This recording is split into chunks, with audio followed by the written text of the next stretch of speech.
One of my favourite scenes is masa kita orang main pickleball. Sebab satu, time tu I dengan Rashid, kita orang tak pandai main pickleball. Itu satu. Second, masa kita shoot pickleball scene tu, tak ada pun bola pickleball tu. So apa yang korang nampak tu semua CGI. Kita orang macam pop. So tak tahu lah if we were betul ke cara kita main tu. At one point it look like tennis, at one point it look like badminton. Sampai sebab dia tak ada bola tu, I tak boleh agak my force. So banyak kali I terjatuh. And we had so much fun shooting that.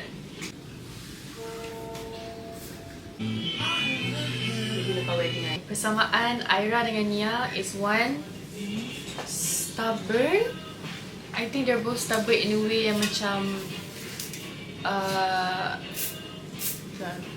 stubborn ke? Stubborn nak cakap. Tapi dia dengar cakap. Actually Aira dengan Nia dua-dua orang yang sangat berkonflik. Banyak konflik dalaman. Dia macam dia nak A dan dia nak B. Hello. Hi. Siapa?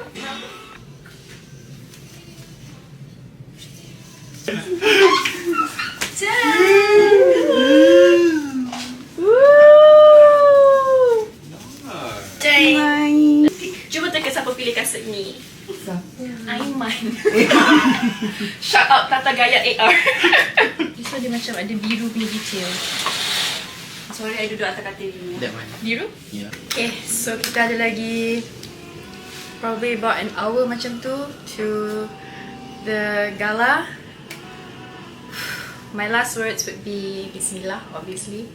And I hope everything goes well. I hope semua orang akan enjoy the film. And I hope you watching, and also Ihish, thank you so much for being here. And you watching, I hope you guys will go and watch Kata Hati. See you in cinemas. Bye!